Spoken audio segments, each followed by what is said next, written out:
Sorry. Oops. Who is it? Ed is my brother, and one time on Holy Thursday when I was fixing lamb, I didn't know what to go with it, and he bailed me out with this rice, and it's really a kind of a form of risotto. So, and it's very good, and it pairs really nicely with lamb. And I'll show you the lamb after we get this started. And then here we have the asparagus that I'm marinating with olive oil and lime pepper, which is a special spice that I use. And then I will cook these on the top of the stove, but that'll be the last thing I'll cook because I like those nice and fresh. So we're going to start this, and we begin with adding the butter in a.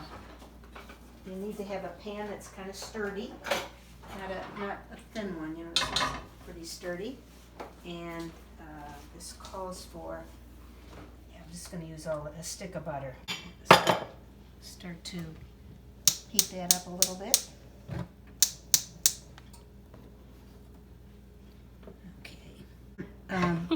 Melting down this butter because it was frozen.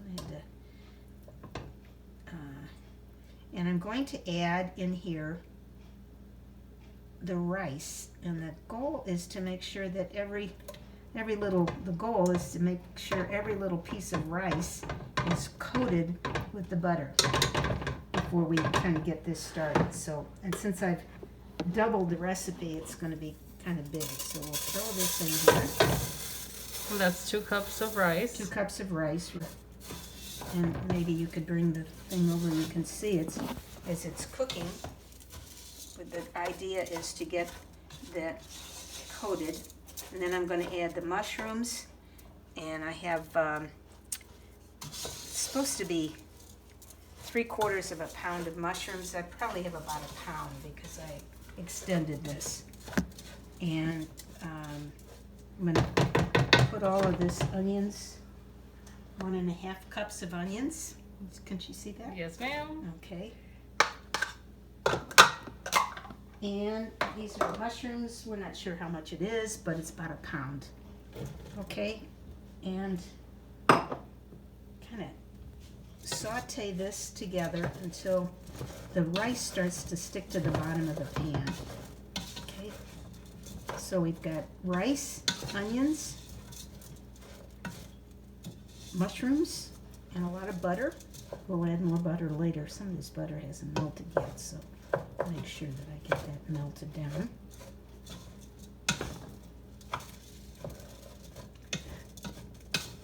Now, the onions don't need to be sauteed. They're being sauteed right now. With the rice and the mushrooms. Yeah. Mm-hmm.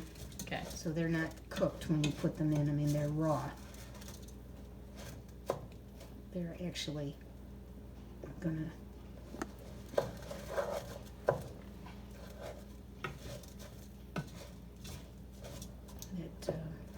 Butter was frozen, so it's taken a while to kind of soften up.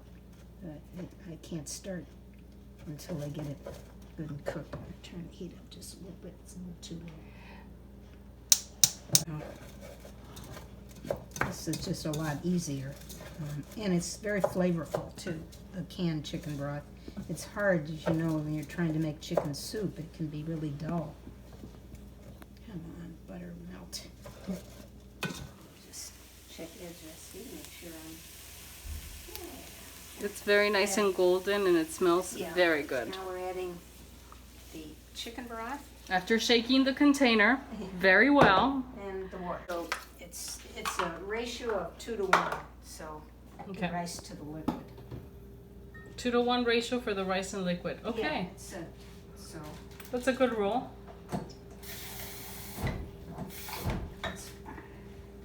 And if you're using basmati rice, you'll use less because that seems to fluff up a lot faster. Basmati rice. I'm not even familiar with that. It's Indian. It's really good. Okay. And here, well, what you're doing. You get a picture of this. Okay. You're getting into a boil, and you're boiling it for 17 minutes. No, simmer it for 17. Simmering. So it boils and then simmers. Simmers, yeah. So you bring it to a boil and then turn the heat down and let it simmer. What is the difference between boiling and simmer? Boil is rolling, Mm-hmm. big bubbles boiling. Simmer is a very low boil. Oh. So you don't want it to boil because So then you put the flame down lower down. to Mhm. simmer. And lots of times they'll have it on these things, simmer, on electric anyway, they'll have it. Awesome. This is good information. Yeah, because sometimes people overboil things and then they're not good. And so simmering would be better. Good See, lesson I here. think this is kind of like a simmer right now. Let me see. Okay.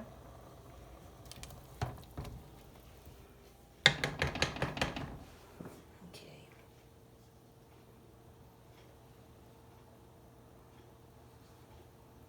That is never enough. I always add more. Okay. So, Oh, that rice smells fabulous. so shall we have her look at it? Yeah. Okay, Mina, this is what it looks like. Oh my gosh. Rice with these wonderful mushrooms and onions. It smells great. And then we're going to add more butter because it's good. Yes, butter is good. And then a bunch of Parmesan cheese. And I did not put any salt and pepper, but I will have to do that. Put that in here. And add, the recipe calls for 2 tablespoons. I always add more. And if you had real Parmesan that you got at the deli, you know, not this stuff, that's even better.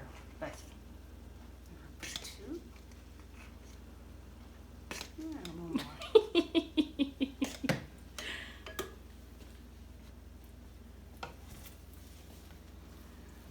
Oh, if you could smell this. I know. Oh, Oh. man, it smells good.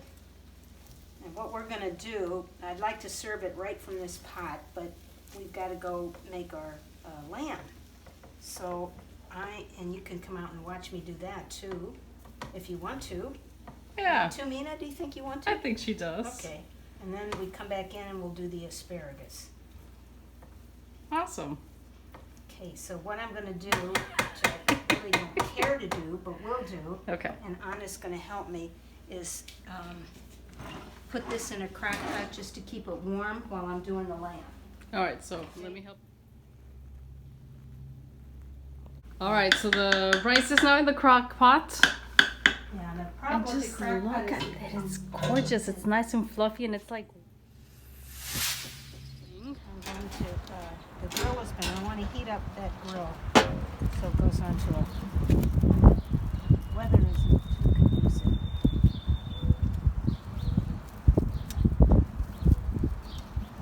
And this is a little lamb roast that we, a little baby rack of lamb that I cut into these little chops. Was it hard to cut into No, those? No, Huh? not at all. And some of them are smaller, like this one is thick, so somebody who likes it more on the rare side.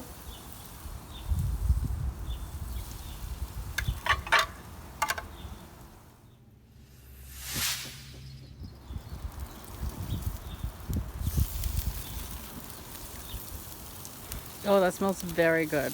Very garlicky. Get rid of. Mmm.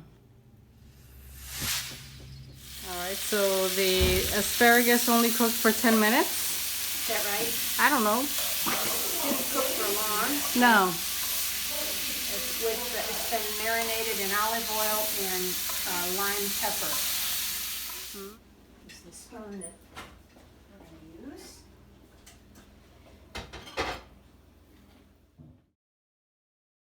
Social distancing. And then there's Joan. I mean, I hope you enjoyed watching me cook.